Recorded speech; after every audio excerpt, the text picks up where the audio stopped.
Many of you have probably heard that Dungeons and Dragons removed half-elves, half-orcs, and half-giants from the players' handbooks to be more sensitive and not offend players.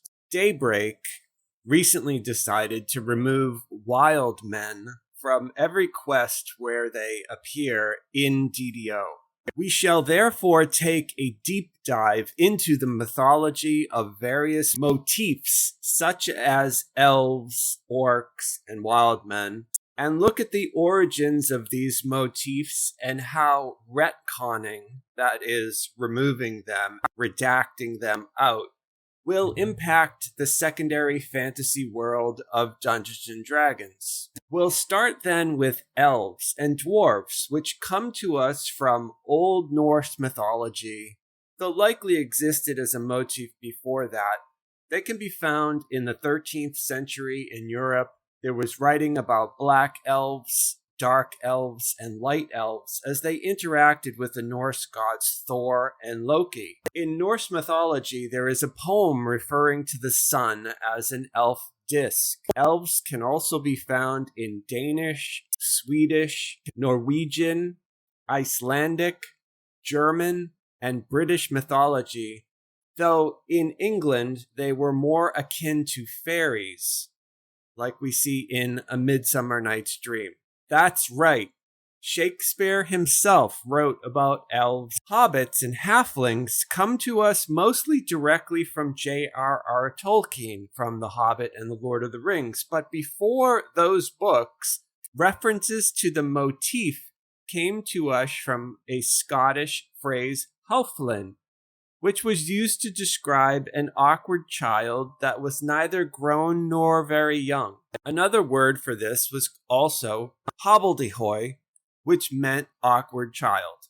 The motif of gnome comes to us from the Renaissance, though likely has also been in mythology as a concept much longer than that. They are magical nymphs and pixies, and in the Renaissance, they appear frequently in poetry and the mythology of the time. Giants and dragons are in almost every mythology and folk story from everywhere in the world. They appear in major and minor mythologies and religions from ancient Greece, ancient Rome, Europe, England, Persia, China, Japan, Africa, India, Australia, South America, Brazil, Chile, and even North American myths referenced to them. Likely they go all the way back to the Stone Age.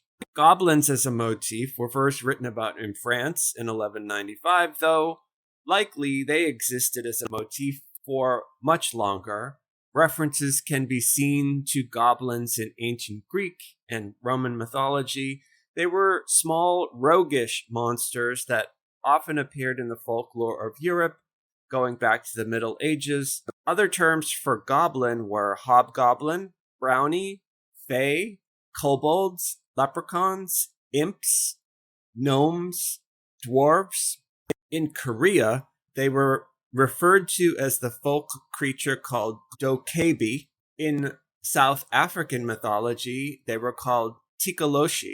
Angels and demons as a concept of spirits and powers go back probably to the origins of humanity itself, way, way back into the Paleolithic Age and beyond. Likely a personification of the unknown and expressions of good and evil in the forces of nature that people saw around them. Angels and demons appear in many major and minor religions and mythologies. We get the word demon from ancient Greek, although the Greeks understood demons as more of a personal spirit, not an evil force, and that personal demon aided the person rather than hindered the person.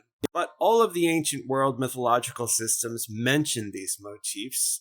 Ancient Egypt, Mesopotamia, the Middle East, India, China, Japan, Europe. Orcs we get directly from J.R.R. Tolkien, who wrote about them as a race of corrupted monsters that used to be elves and men but were made evil. They existed in mythology prior to Tolkien, however, being referred to in Beowulf, and before that in Europe in the 10th century, where they appeared in poetry and narratives as goblins and specters. Tolkien wrote about half-orcs in Bree, and Elrond, the wisest person in Middle-earth during the War of the Ring, was a half-elven, as was his daughter Arwen. Wild men are a motif that appeared in literature and poetry going back to the 12th century in Europe. Wild people with wild hair living in forests isolated from other cultures. In Middle English, wild men were referred to as woodwoes. References to the motif go further back to ancient Europe, all the way back to ancient Mesopotamia, and they can be found in the Epic of Gilgamesh. References to them can be found in the Old Testament, in Roman literature, in mythology of Ovid and the ancient Greeks. As an example, Herodotus wrote about the wild men in Libya. They appear in Celtic mythology, Slavic mythology, medieval poetry, and the modern literature of J.R.R. Tolkien. In The Lord of the Rings, he wrote about a fictional group of wild people named the Drúdain, who allied with Rohan and King Theoden in the War of the Ring against Sauron. But wild men are being retconned, that is, rewritten, redacted out of the DDO narrative. In pen and paper, half-orcs and half-elves were removed from the most recent Player's Handbook. I am not, this is my personal opinion now, I am not a fan of redacting and editing art in an existing form. I mean, just look at what George Lucas did to his Star Wars series when he went back and redacted it. Steven Spielberg is recently quoted as saying that he wished that he did not go back and redact E.T.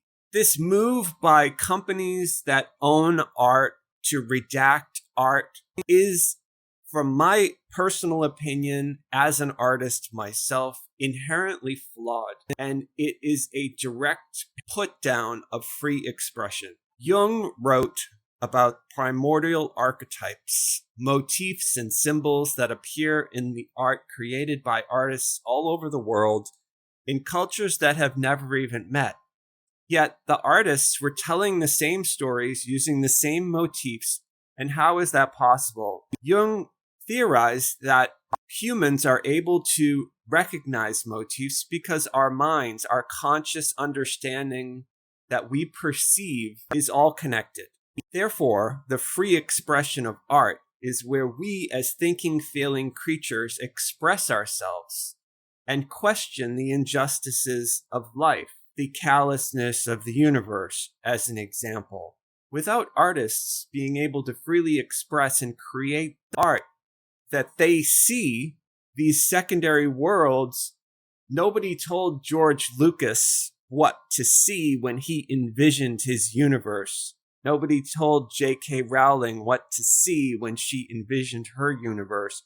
These things sprang from the artist inside. Artists create these secondary worlds and they share them with people, and we get then to partake and escape reality for a brief time. The culture and society that we're in are dependent on artists. And when we view art, we participate in the fantasy world of art. None of it is real, and yet there is value. Dungeons & Dragons is a fantasy game. Its mythology is fake. It is a fictional world using motifs dating back thousands of years across numerous cultures. Dungeons & Dragons is purchased and played for fun. No one must play it. No one must buy it. No one must interact with it for any reason other than entertainment and enjoyment. To go back, therefore, and retcon the art of this game that was made by creators such as Gary Gygax, who directly referenced J.R.R. Tolkien and H.P. Lovecraft, is a move that's becoming much too common for these for-profit companies who liken art to a sculpture that they can just knock pieces off, strip it, and sell it to make money. DDO, as a great example, is a 16-year-old game. Wild men have been in the game, and the world has not stopped turning.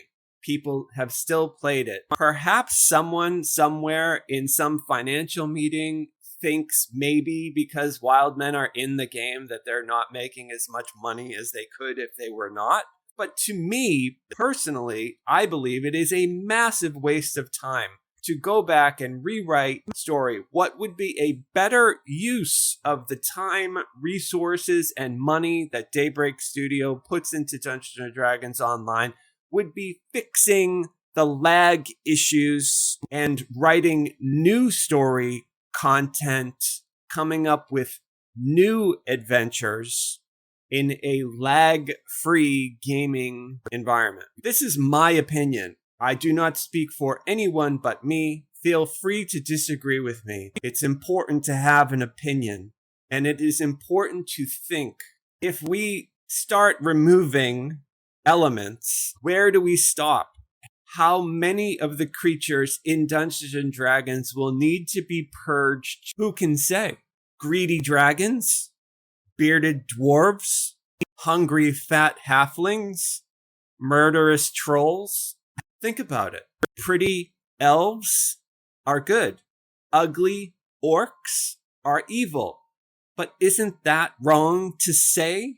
Good is pretty and ugly is evil? Under the banner of redacting things that are even slightly offensive, we need to then start editing out any reference to looks at all and make sure no one is pretty and no one is ugly and everyone looks average. And then what happens to art? Art that is made to fit some mold, some muted average. What artist can create when they are being told they must keep it average? I'll tell you what, it gets very boring and no one will want to buy it or play it.